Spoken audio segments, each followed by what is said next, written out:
Dime tu verdad, nadie te está sacando. Tú no sabes cómo estoy sufriendo, eso te lo tengo que decir.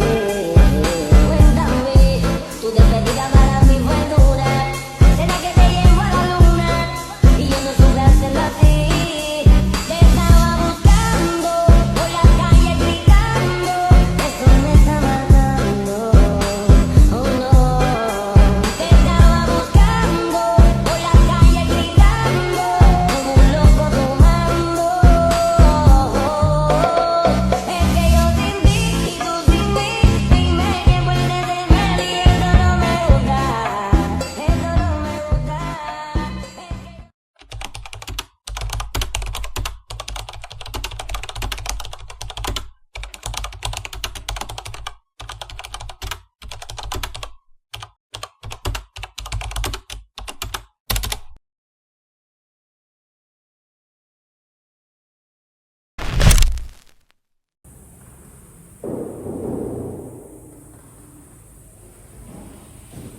Selamat pagi. Mari silakan masuk. Ya, masuk lagi. Silakan masuk semuanya. Silakan duduk.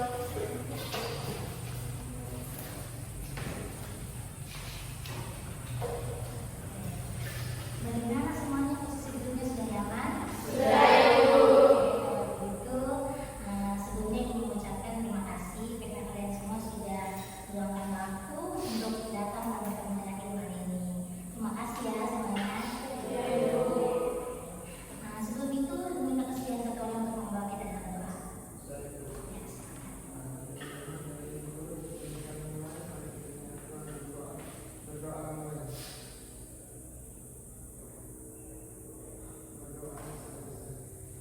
Ya, baik, terima kasih teman-teman semuanya. Hari ini kita akan melakukan kegiatan counseling kelompok.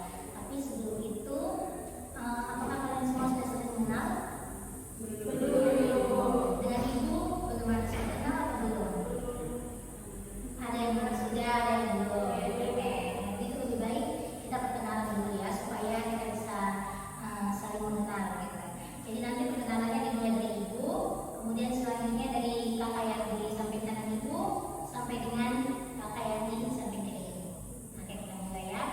Jadi anak-anak semua perkenalkan, nama Ibu Alicia Priscilla, anak-anak semua bisa panggil Ibu Priska. Selanjutnya silakan.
Untuk itu, untuk menyepakati kembali terkait dengan asas tadi, di sini kita akan melakukan yang namanya informal.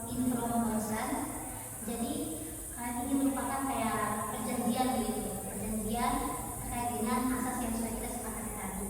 Jadi anak-anak cukup mengikuti apa yang dikatakan. Jadi dikatakan apa anak-anak ikuti. Seperti itu. Bisa tangannya semua begini. Berarti tanda bahwa kalian berjanji. Semoga ya. Jadi apa yang dikatakan? Oke. Saya menyatakan setuju dan bersedia.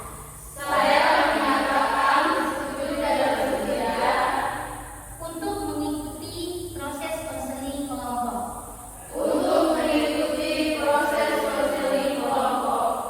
Dalam kegiatan ini,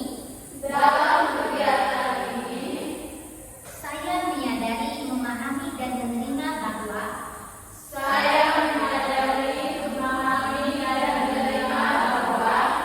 saya bersedia terlibat penuh dan aktif selama proses konseling berlangsung.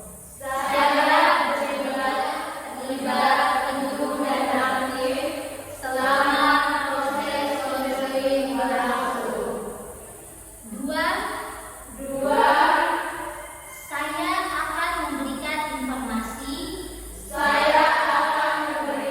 informasi yang sejujur-jujurnya berkaitan dengan masalah yang saya hadapi.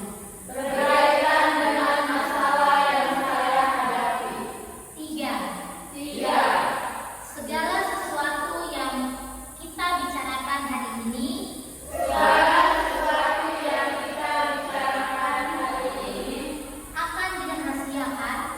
akan dirahasiakan dan tidak akan disampaikan kepada umum.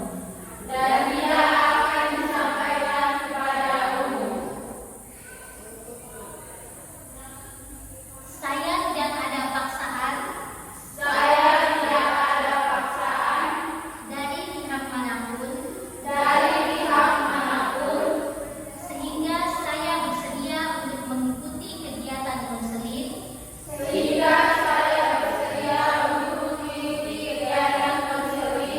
dari awal hingga kegiatan ini berakhir.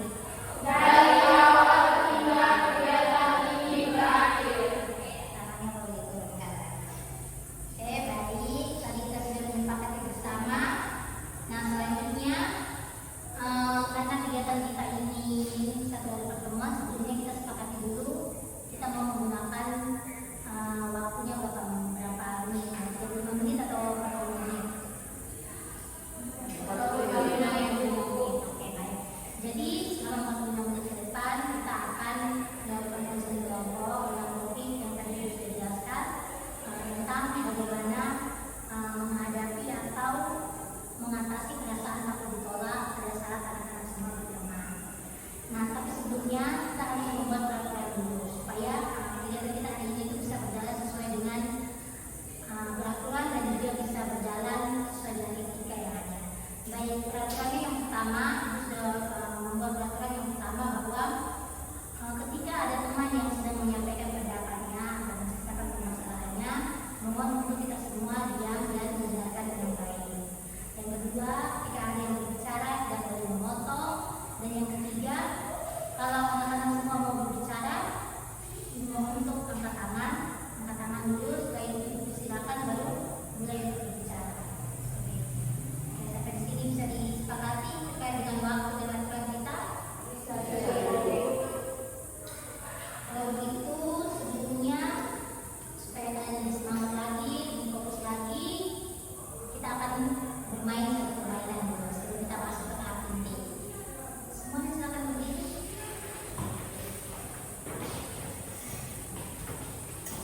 Oke, jadi permainan kita hari ini adalah untuk melatih kefokusan anak-anak semua.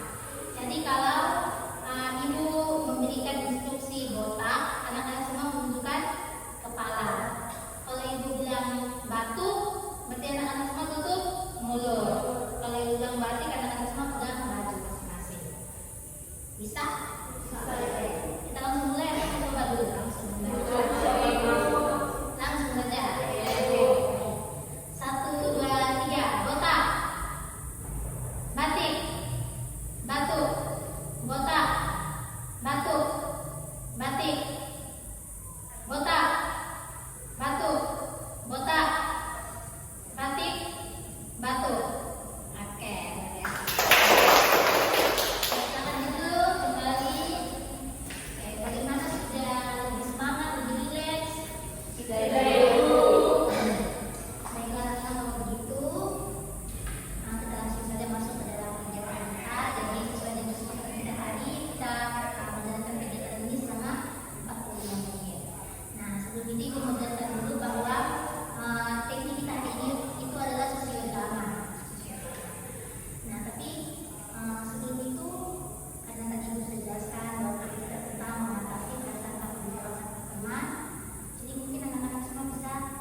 umumnya dari sebelah kanan ya, silakan menceritakan masalah ini. Kalau dari saya, teman saya sering menolak ketika ditanya untuk mengerjakan tugas. Menolak ketika mengerjakan tugas. Kamu merasa teman-teman menolak ya? Kalian ada kamu aja untuk mengerjakan tugas bersama. Kenapa? Kenapa mereka menolak kamu?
tidak fokus. Jadi pada saat kita mungkin tidak terserah, kalian lebih menjawab.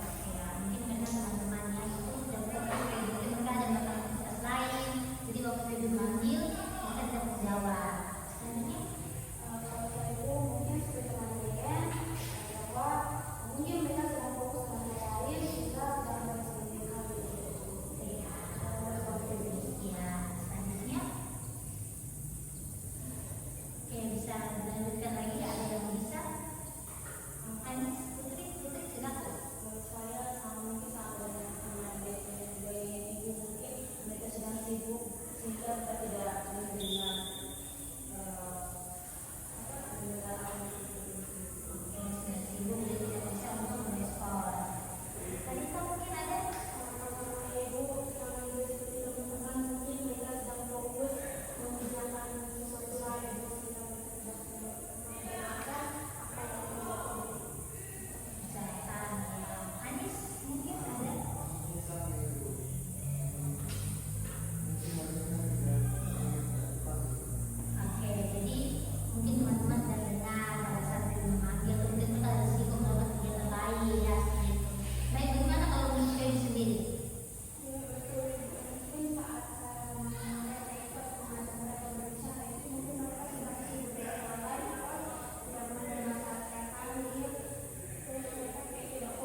Bisa dimulai ya?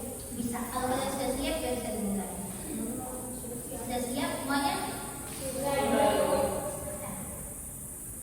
Adegan pertama terjadi di kelas saat jam istirahat. Anis dan Clarita sedang duduk bersama, mengobrol santai.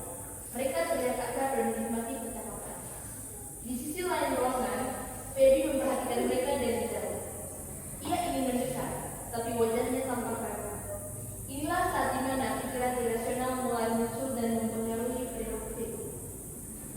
Apa saya harus mengajak mereka berbicara ya?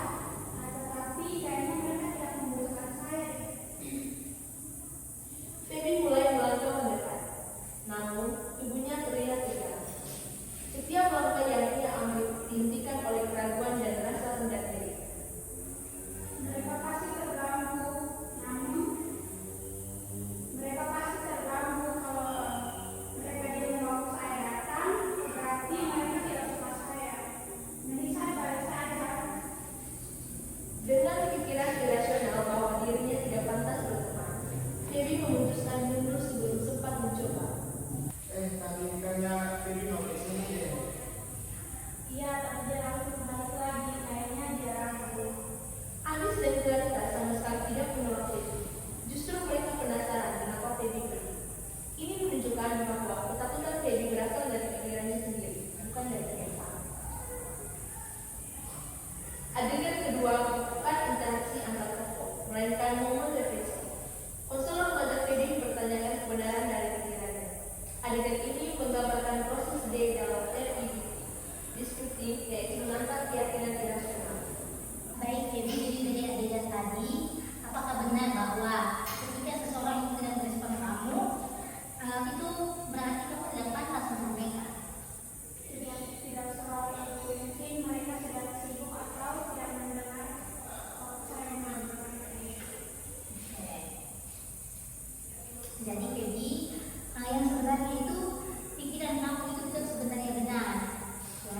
Jadi untuk mengubah keyakinan kamu, kita lanjutkan dengan adegan pada sesi yang sama, adegan berikutnya. Silakan. Adegan ketiga kembali berada di ruang kelas yang sama. Anis dan Clarita masih duduk mengobrol seperti sebelumnya. Namun kali ini, Feby mulai dengan pikiran baru yang lebih rasional. Gestur tubuhnya lebih tenang, meski masih sedikit itu. Adegan ini menunjukkan bagaimana perubahan pikiran dapat mengubah perasaan serta tindakan seseorang.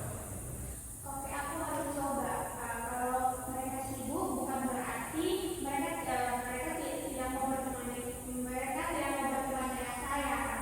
Yang penting saya harus mencoba dulu. Dengan keberanian baru, Feby berjalan perlahan, tetapi menatap menuju Anis dan Clarita. Agnes, saya boleh tahu nggak? Boleh sekali, kita lagi bingung soal tugas gambar. Kamu